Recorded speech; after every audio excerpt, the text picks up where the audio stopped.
नमस्कार दोस्तों, access to management channel में आपका स्वागत है। मैं हूं अभिषेक सन्याल। तो आज हम लोग पढ़ेंगे साइंटिफिक मैनेजमेंट के बारे में। तो इससे पहले हम मैनेजमेंट कॉन्सेप्ट के बारे में कुछ पढ़ लेते हैं। So basically management can be defined as the process of planning, organising, leading and controlling resources within an organisation to achieve its goals effectively and efficiently. जैसे कि एक ऑर्गेनाइजेशन में सभी एम्प्लॉय का एक कॉमन गोल होता है, जो कि एक ऑर्गेनाइजेशन गोल को अचीव करना होता है, राइट। तो उसके लिए हमें मैनेजमेंट की ज़रूरत पड़ती है, उन सभी रिसोर्सेज को प्रॉपरली यूटिलाइज करने के लिए। तो उस प्रोसेस में हमें पहले तो प्लानिंग करना पड़ता है, ऑर्गेनाइजिंग करना पड़ता है, लीडिंग करना पड़ता है और कंट्रोलिंग भी करना पड़ता है। तो ये हम लोग आगे पढ़ेंगे। तो अब हम लोग थोड़ा पढ़ लेते हैं लेवल्स ऑफ मैनेजमेंट के बारे में।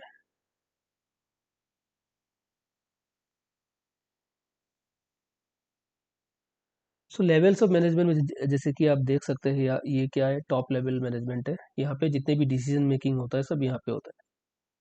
सेंट्रलाइज्ड, जो भी सेंट्रलाइज्ड ऑर्गेनाइजेशन में टॉप मैनेजमेंट में डिसीजन मेकिंग होता है, और जितना भी पॉलिसी सब यहाँ पे बनता है। यहाँ पे सीईओ यानी कि चीफ एग्जीक्यूटिव ऑफिसर वो होते हैं, chief marketing officer, chief sales officer and so on. जितने भी ऑफिसर लेवल के जितने भी होते हैं सब टॉप मैनेजमेंट में आते हैं, राइट। उसके बाद मिडिल मैनेजमेंट, जहाँ पे जितने भी मैनेजिंग पोस्ट होता है, जैसे कि marketing manager, purchase head, sales manager, operations manager and branch manager and finance manager, ये जितने भी आते हैं सब मिडिल मैनेजमेंट के अंडर ही आते हैं। उसके बाद आता है लोअर लेवल मैनेजमेंट, जहाँ पे सुपरवाइजर, जहाँ पे ग्राउंड लेवल में काम होता है, सुपरवाइजर, फोरमैन, जूनियर, ये मैनेजमेंट डायरेक्टली वर्कर्स के टच में होते हैं। डायरेक्टली वर्कर्स को डायरेक्शन यही लोग देते हैं, जैसे सुपरवाइजर हो गया, फोरमैन हो गया, junior management and inspector and clerk, right. तो ये तीन हो गया हमारे लेवल्स ऑफ मैनेजमेंट। एक हो गया फर्स्ट और आ गया top management, the second is middle management and the third is lower and operative management, right. अभी यहाँ पे एक चीज देखिए, यहाँ पे ऑथोरिटी एंड रेस्पॉन्सिबिलिटी, ये ऑथोरिटी एंड रेस्पॉन्सिबिलिटी। जैसे कि आप देख रहे हैं कि अथॉरिटी का जो पॉइंट है वो नीचे की तरफ जा रहा है, it flows downwards, and responsibilities कहाँ जा रहा है, इट फ्लोस अपवर्ड। इसका मतलब क्या है, टॉप मैनेजमेंट मिडिल मैनेजमेंट या लोअर मैनेजमेंट को पावर्स डेलीगेट करता है। अभी डेलीगेट का मतलब पावर ट्रांसफर करता है। तो सपोज मान के चलिएगा टॉप मैनेजमेंट ने मिडिल मैनेजमेंट को बोला कि आप कोई एक अथॉरिटी दिया है, सपोज कोई एक पावर दिया है कि आप ये काम करो। तो यहाँ पे क्या हो रहा है, टॉप मैनेजमेंट ने इस मिडिल मैनेजमेंट को पावर दिया है। तो अभी मिडिल मैनेजमेंट क्या हो गया, वो रेस्पॉन्सिबल हो गया उस काम को करने के लिए, उस काम को पूरा करने के लिए मिडिल मैनेजमेंट रेस्पॉन्सिबल हो गया, इसलिए रेस्पॉन्सिबिलिटी अपवर्ड डायरेक्शन में जा रहा है, राइट। इसी तरह लोअर मैनेजमेंट को भी सपोज यहाँ से भी आ सकता है या यहाँ से भी आ सकता है। तो बेसिकली क्या हो रहा है, अथॉरिटी हमेशा डाउनवर्ड फ्लो करता है। अथॉरिटी क्या होता है, डाउनवर्ड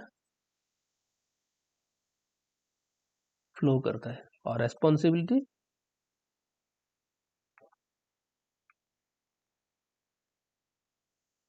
हमेशा अपवर्ड फ्लो करता है। तो ये बहुत ही इंपॉर्टेंट है, ये आप नोट कर लीजिए कहीं पे, क्योंकि बहुत इंपॉर्टेंट है आपके एग्जाम पॉइंट ऑफ व्यू के लिए। अथॉरिटी हमेशा टॉप से मिडिल जाता है या टॉप से लोअर जाता है, और रेस्पॉन्सिबिलिटी हमेशा लोअर से मिडिल या लोअर से अप टॉप जाता है। लेकिन कभी भी ऐसा नहीं होगा कि मिडिल अथॉरिटी नीचे से ऊपर जाता है, ऐसा कभी नहीं होगा, और रेस्पॉन्सिबिलिटी ऊपर से नीचे आएगा, ऐसा कभी नहीं होगा, राइट। तो अभी हम लोग आगे बढ़ेंगे और मैनेजमेंट प्रोसेस के बारे में समझेंगे। इसमें क्या हो रहा है, मैनेजमेंट प्रोसेस में क्या हो रहा है, हम लोग पहले कोई भी ऑर्गेनाइजेशन के आउटपुट को निकालने के लिए हम लोग क्या करेंगे, पहले उसमें इनपुट डालेंगे, जैसे कि हम लोग कंप्यूटर में भी करते हैं ना। कंप्यूटर में क्या करते हैं, हम लोग इनपुट डालते हैं, उसके बाद प्रोसेसिंग होता है और उसके बाद आउटपुट निकलता है, राइट। तो मैनेजमेंट प्रोसेस में भी सेम चीज आता है। इनपुट्स में क्या आएगा, ये 6 एम से man money materials machines methods and market, और भी आ सकते हैं इनपुट्स। सो ये सब बेसिक इनपुट्स है और मैनेजमेंट प्रोसेस, और इसको प्रोसेस करने के लिए हम लोग को पहले प्लानिंग करना पड़ेगा, राइट। पहले प्लानिंग करना पड़ेगा, फिर ऑर्गेनाइज करना पड़ेगा, फिर leading, motivating, controlling and staffing, सब करने के बाद जो प्रोसेस होने के बाद क्या आएगा, हमारा आउटपुट आएगा, और वही क्या है, हमारा एंड रिजल्ट है, राइट। सो इसको हम और डिटेल में पढ़ेंगे थोड़ा मैनेजमेंट प्रोसेस के बारे में। सो बेसिकली अभी देखिए, ये प्लानिंग में क्या होता है, प्लानिंग प्रोसेस में हम लोग गोल को सेट करते हैं। हम लोग क्या करते हैं, गोल को सेट करते हैं, क्या हम लोग अपने ऑर्गेनाइजेशन गोल सेट करेंगे, उसको डेवलप करेंगे, फिर स्ट्रेटेजीज बनाएंगे उस गोल को अचीव करने के लिए, फिर पॉलिसी फॉर्मुलेट करेंगे, प्लान्स बनाएंगे, फिर फोरकास्ट भी करेंगे कि हम जो भी काम करने वाले हैं क्या वो एक्चुअली में उतना रिजल्ट दे पाएगा जो हम लोग एक्सपेक्ट कर रहे हैं। उसके बाद बजटिंग भी करेंगे कि कितना कॉस्ट आएगा इस पूरा प्रोजेक्ट में। नेक्स्ट हम लोग जाएंगे ऑर्गेनाइजिंग में। तो ऑर्गेनाइजिंग में क्या हम लोग क्या करेंगे, रिसोर्स एलोकेट करेंगे। रिसोर्स एलोकेशन का मतलब ये होता है कि सपोज मान के चलिए कि हमें अपने जो प्रोडक्शन में सपोज एक मशीनरी का जरूरत है, हम लोग क्या करेंगे, उस मशीनरी को खरीदेंगे। खरीदने का प्लानिंग तो प्लानिंग प्रोसेस में आ जा रहा है। अभी को खरीदने के बाद हम लोग क्या करेंगे, प्रॉपर किस जगह पे हम लोग को वो रिसोर्स चाहिए, वो पर्टिकुलर मशीनरी चाहिए, वो हम लोग वहाँ पे एलोकेट करेंगे। तो इसी को एलोकेट रिसोर्सेज बोला जाता है। इसके बाद आता है एस्टेब्लिशिंग स्ट्रक्चर। तो हम लोग बेसिक ऑर्गेनाइजिंग स्ट्रक्चर बनाएंगे। हम लोग ऐसे स्ट्रक्चर बनाएंगे, टॉप मैनेजमेंट में यही सब आएंगे, चीफ सीईओ सीएमओ यही सब आएंगे। इसके बाद मार्केटिंग मैनेजमेंट, फिर उसके बाद सुपरवाइजर, उसके बाद वर्कफोर्स, राइट। तो यही ऑर्गेनाइजिंग स्ट्रक्चर बोला जाता है। और इसी को और डेलीगेट, ऑलरेडी मैंने आपको बताया कि पावर को डेलीगेट करेंगे, transfer of power, right. Delegating task, कुछ भी एक टास्क दिया गया अपर से मिडिल या मिडिल से लोअर या अपर से लोअर, राइट। फिर उसको कोऑर्डिनेट करेंगे, इसको कोऑर्डिनेट भी करना पड़ेगा, फिर और मॉनिटर भी, राइट। तो ऑर्गेनाइजिंग का मतलब आपको समझ में आ गया होगा। अभी लीडिंग में क्या होता है, एम्प्लॉइज को हम लोग मोटिवेट करेंगे। एक एम्प्लॉय अगर मोटिवेटेड रहेगा तो क्या होगा, वो एम्प्लॉय अपना काम और भी अच्छे से करेगा, राइट। अगर वो डीमोटिवेटेड रहेगा तो वो अपना काम अच्छा से नहीं कर सकता है। तो इसलिए हम लोग एम्प्लॉय को मोटिवेट करके रखना पड़ेगा। तो एम्प्लॉय को मोटिवेट हम लोग किस तरह कर सकते हैं, उसको अच्छा वेजेस देंगे। सबसे मेन मोटिव वेजेस है, वेजेस, राइट। कम्युनिकेशन हम लोग अच्छे से करेंगे, इंस्पायर करेंगे, मेंटोरशिप करेंगे। मतलब मेंटोर एक प्रॉपर गाइड रहेगा, उस गाइड के अंदर अच्छे से उस पर्टिकुलर काम को किया जाएगा। उनको डेवलप करेंगे, टीम्स बनाएंगे, कुछ भी कॉन्फ्लिक्ट होता है उनके बीच तो उसको रिजॉल्व करेंगे। तो यही सब लीडिंग के अंदर आता है, राइट।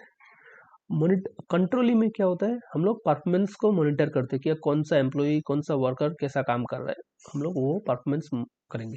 फिर स्टैंडर्ड को कंपेयर करेंगे, मतलब हम लोग जो स्टैंडर्ड सेट किए थे उसको, और जो अभी काम हो रहा है उससे हम लोग कंपेयर करेंगे कि स्टैंडर्ड्स के अनुसार काम हो रहा है कि नहीं हो रहा है। अगर कुछ डेविएशंस आ रहा है, मतलब काम कुछ कम हुआ या काम का क्वालिटी कुछ कम है, तो उसको हम लोग आइडेंटिफाई करेंगे। फिर उसको कम करने के लिए हम लोग करेक्टिव एक्शंस लेंगे, right. And review and adjust, तो इस तरह से रिव्यू हम लोग करते रहेंगे और एडजस्टमेंट करते रहेंगे। जो भी डेविएशन आएगा हम लोग उसको करेक्शन करेंगे विद करेक्ट मेजर्स, ओके। तो आगे बढ़ते हैं, हम लोग आएंगे अभी मैनेजमेंट थ्योरीज में। तो मैनेजमेंट थ्योरी बेसिकली 3 तरह का होता है। Classical early classical approach, neo classical approach and modern approach. तो आज हम सिर्फ अर्ली क्लासिकल अप्रोच के बारे में पढ़ेंगे और वो भी सिर्फ साइंटिफिक मैनेजमेंट के बारे में। और अर्ली क्लासिकल अप्रोच में भी हमारे पास आता है साइंटिफिक मैनेजमेंट थ्योरी, जो कि F.W. टेलर ने दिया था, फिर एडमिनिस्ट्रेटिव मैनेजमेंट थ्योरी जो कि हेनरी फायल ने दिया था, और ब्यूरोक्रेटिक मैनेजमेंट थ्योरी जो कि मैक्स वेबर ने दिया था। तो आज हम लोग सिर्फ क्लासिक साइंटिफिक मैनेजमेंट के बारे में ही बात करेंगे। तो आगे बढ़ते हैं साइंटिफिक मैनेजमेंट के बारे में। जैसे कि आप देख सकते हैं यहाँ पे साइंटिफिक मैनेजमेंट किसने दिया था? F.W. टेलर। F.W. टेलर ने दिया था 1865 टू 1915, ठीक है। और फ्रैंक गिलब्रेथ का भी इसमें योगदान था, और लिलियन गिलब्रेथ। ये अब नोट कर लीजिए, टाइम एंड मोशन स्टडी उन्होंने दिया था, राइट। और एडमिनिस्ट्रेटिव मैनेजमेंट थ्योरी किसने दिया था? हेनरी फायल ने दिया था। हेनरी फायल एंड लिंडेल ऑर्विक ने दिया था। ब्यूरोक्रेटिक मैनेजमेंट जैसे कि मैंने आपको बताया मैक्स वेबर ने दिया था, राइट। तो आगे बढ़ते हैं, साइंटिफिक मैनेजमेंट को पढ़ेंगे अभी हम लोग। So it studied about the workers productivity and optimisations. एक वर्कर्स की प्रोडक्टिविटी को हम लोग कैसे बढ़ा सकते हैं, उसको कैसे ऑप्टिमाइज कर सकते हैं, यही साइंटिफिक मैनेजमेंट थ्योरी में बताया गया है, right. The experiment was done at मिलवेट steel, Simonds rolling machine and Bethlehem steel. तो ये आप नोट कर लीजिए क्योंकि ये बहुत इंपॉर्टेंट है साइंटिफिक मैनेजमेंट में। So basically steps in scientific management में क्या होता है, यहाँ पे वर्क मेथड्स, जो मेथड बनाया जाता है वो साइंटिफिक स्टडी के द्वारा बनाया जाता है। तो यहाँ पे सेकंड में आता है scientifically select the employees and train them to do the job rather than passively leaving them to train themselves. यहाँ पे सिर्फ एम्प्लॉय को सिलेक्ट करके रख दिया नहीं जाता, यहाँ पे क्या होता है कि एम्प्लॉय को सिलेक्ट किया जाता है on the basis of his और हर स्किल्स, एक्सपीरियंस और क्वालिफिकेशन के अनुसार उसको सिलेक्ट किया जाता है। और सिर्फ सिलेक्ट ही नहीं किया जाता, उनको ट्रेन भी किया जाता है but for the particular job. उसके बाद ही उनको काम में लगाया जाता है, विदाउट ट्रेनिंग उनको काम में नहीं लगाया जाता है। तो बेसिकली सिलेक्शन करने के बाद हम लोग को ट्रेनिंग दिया जाता है, ठीक है। उसके बाद है supervise employees to make them follow the prescribe job. अभी एक एम्प्लॉय काम कर रहा है, उसको अगर हम लोग उसको अगर सुपरवाइज नहीं करेंगे तो वो क्या कर सकता है, वो कोई एक अनएथिकल वे में भी कर सकता है अपना जॉब। तो उस चीज़ को प्रिवेंट करने के लिए उन्हें बताया जाता है, उनको सुपरवाइज किया जाता है कि वो prescribe method for working their jobs. इसका एक लिमिटेशन भी है जो कि मैं आगे आपको बताऊंगा, ठीक है। तो इसमें क्या होता है, एम्प्लॉइज को सुपरवाइज किया जाता है to perform a prescribe method for performing their jobs. एक प्रिस्क्राइब मेथड्स में ही उसको काम करना होगा, ठीक है। Continue to plan the work but use the worker to get the work done. हमेशा ही एक वर्कर के द्वारा ही काम को पूरा किया जाता है। सपोज इसको मैं एक एग्जांपल के उसको मैं समझाना चाहता हूँ। सपोज मान के चलिए कि एक आईटी कंपनी है, राइट। एक आईटी कंपनी है, तो उसमें सॉफ्टवेयर डेवलपर चाहिए, ठीक है ना। और उनका डेडलाइन है 5 दिन। उनको 5 दिन में एक सॉफ्टवेयर डेवलप करना है, ठीक है, एक सॉफ्टवेयर बनाना है। तो वहाँ पे जो ओनर है वो तो अकेला बैठ के 5 दिन तो सॉफ्टवेयर बनाने के लिए उसके लिए पॉसिबल नहीं है। वो क्या करेगा, 5 एम्प्लॉय हायर करेगा या 5 कोडर वो हायर करेगा। उस उन कोडर को वो काम में लगा देगा और 5 दिन में वो अपना सॉफ्टवेयर कंप्लीट कर लेगा, बना लेगा। तो इसमें क्या हो रहा है, वो वर्कर को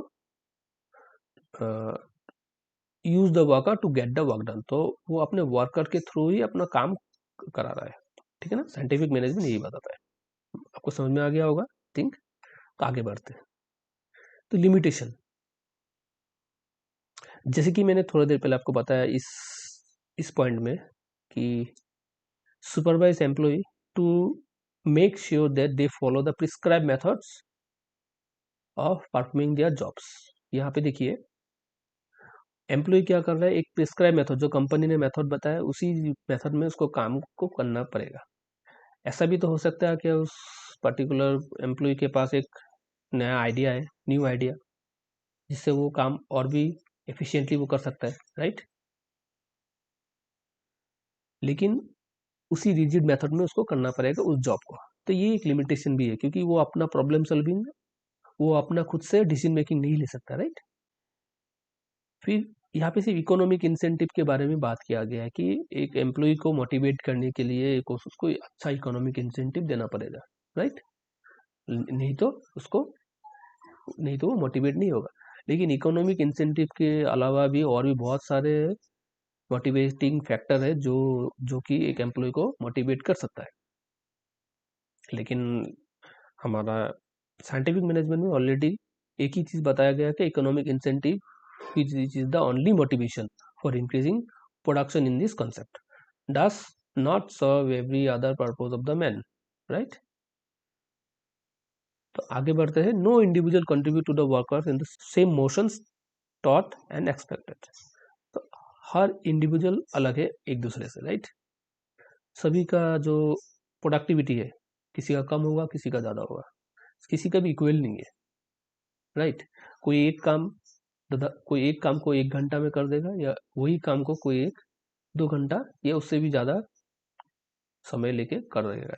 और कोई ऐसा भी है क्या, वो आधा घंटा में एकदम परफेक्टली जॉब कर देगा, और कोई ऐसा भी होता है क्या, वो 1 घंटा लगा के भी वो परफेक्टली जॉब वो नहीं कर सकता। तो साइंटिफिक मैनेजमेंट में सबके लिए एक ही तरह का काम है, एक ही तरह का टाइम है, सबको उसी को फॉलो करना है। तो ये एक लिमिटेशन हो जाता है साइंटिफिक मैनेजमेंट में, राइट। तो आगे बढ़ते हैं। अभी हम लोग बात करेंगे टेक्निक्स ऑफ साइंटिफिक मैनेजमेंट। तो जो फर्स्ट टेक्निक है वो है टाइम स्टडी। वो है क्या, टाइम स्टडी। तो टाइम स्टडी में क्या होता है, it is a technique that enables the manager to ascertain the standard time taken to perform a specified job.